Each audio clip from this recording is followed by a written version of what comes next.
History doesn't whisper these horrors, it screams them. Beneath the veil of justice and faith, unspeakable cruelty was inflicted upon women, not to punish crimes, but to break spirits.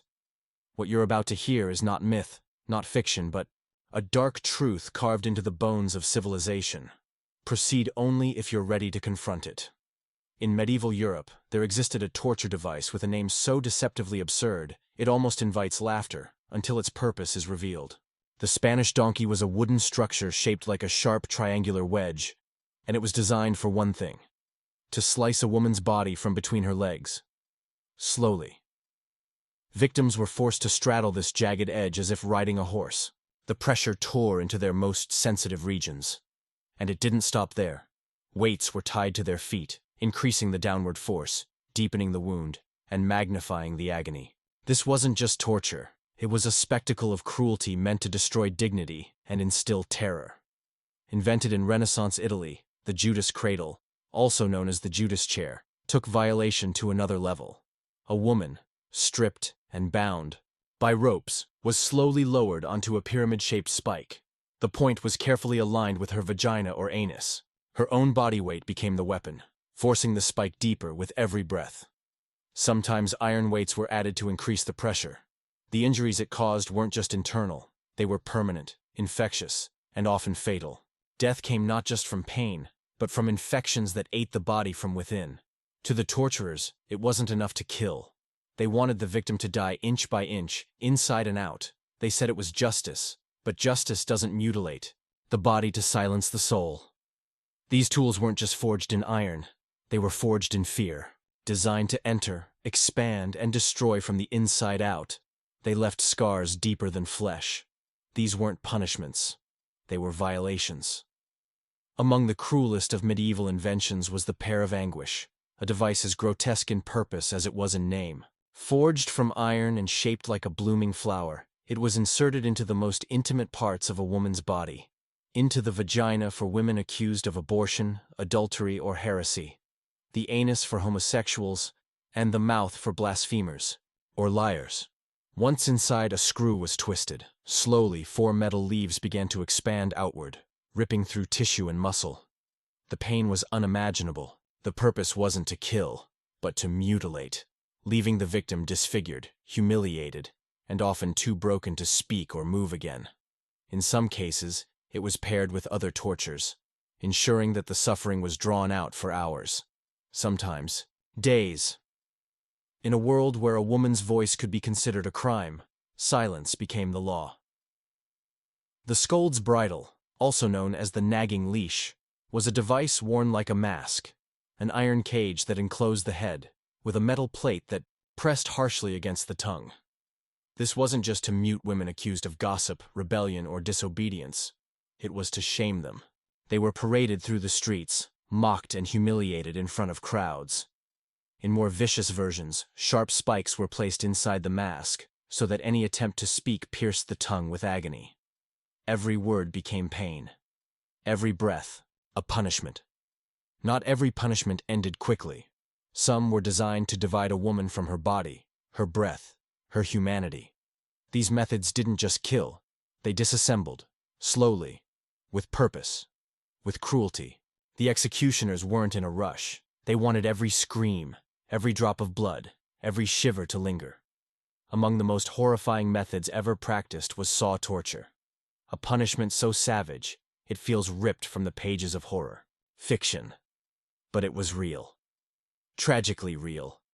Women accused of witchcraft, treason, or heresy were hung upside down, not as a kindness, but to force blood to the brain and keep them conscious as long as possible. Then came the saw. A heavy, 2-man blade was drawn between their spread legs, cutting from genitals downward, through the pelvis, through the abdomen, inch by inch. Without anesthesia, the victim felt every tooth of the blade. Her screams weren't silenced. They were part of the ritual, a warning, a performance. They didn't stop until the body was fully severed. This wasn't execution, it was public. Dismemberment of a human soul.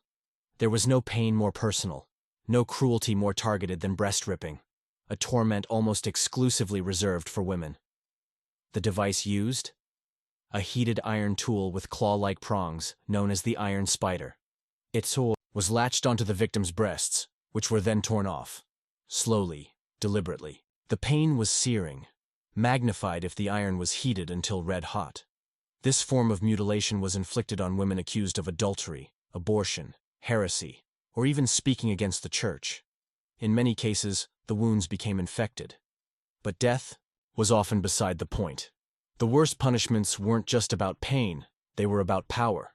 They were staged for audiences, orchestrated to instill fear. These weren't private executions. They were public rituals of control, performed in open squares, fueled by flames, stones, and silence. And women, especially women, were the ones most often sacrificed. The image is iconic. A woman tied to a wooden stake, flames licking her feet, crowds gathering as if attending a festival. But this was no celebration. It was burning the witch, one of history's most excruciating public executions. Accused of witchcraft, blasphemy, or heresy, women were bound tightly, their bodies surrounded by dry wood and oil-soaked cloth. Once, the fire was lit, it crept slowly upward, melting skin, charring flesh, often while the victim remained fully conscious. Sometimes, smoke suffocated them before the flames took hold. Other times, death came only after unbearable minutes of living hell.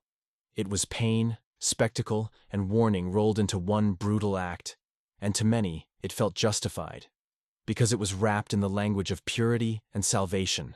Of all ancient punishments, few were as personal and collective as stoning. A woman was buried waist-deep in the ground, her arms pinned, her head exposed. The crime? Often adultery, or simply existing outside the rigid bounds of honor. Then came the stones. They weren't thrown by an executioner, but by the people, neighbors, friends, even family. Each stone struck her face, her skull, her spirit. There was no quick death, only repeated blunt force, breaking bones and hope alike. Stoning wasn't just a sentence. It was a public purging of shame, a communal performance of cruelty disguised as justice. Not every punishment ended in death. Some were meant to keep the victim alive, bleeding, broken, humiliated. These weren't executions. They were extended sentences of agony. Every second spent in these devices was a reminder. Pain can be infinite, and dignity was a luxury denied to women. It looked like a seat. But the iron chair wasn't for rest. It was for relentless suffering. Used during the Middle Ages, this torture device was embedded with hundreds of sharp spikes. A woman was strapped down, the iron bindings tightening slowly, forcing the spikes deeper into her flesh with every breath. The pain wasn't just physical, it was psychological. The victim would sit in the chair for hours, sometimes days, bleeding but not fatally. The spikes were designed to avoid vital organs, keeping the body alive in a state of extreme trauma. Witnessing this was often enough to make prisoners confess to crimes they didn't commit. The iron chair didn't just wound the body, it broke the will. Don't be fooled by its name. Republican marriage had nothing to do with love or union. It was a death sentence born in the chaos of revolutionary France. A man and a woman, often priests and nuns who refused to denounce their vows, were stripped naked and tied together, face to face. In some cases, they were tossed into a river, to drown in each other's arms. In others, they were executed side by side, still bound, still exposed. This punishment wasn't about guilt. It was about shaming the sacred, mocking faith and sending a violent political message. Two bodies tied together, not in romance, but in ruin. Some punishments were more than punishment. They were rituals.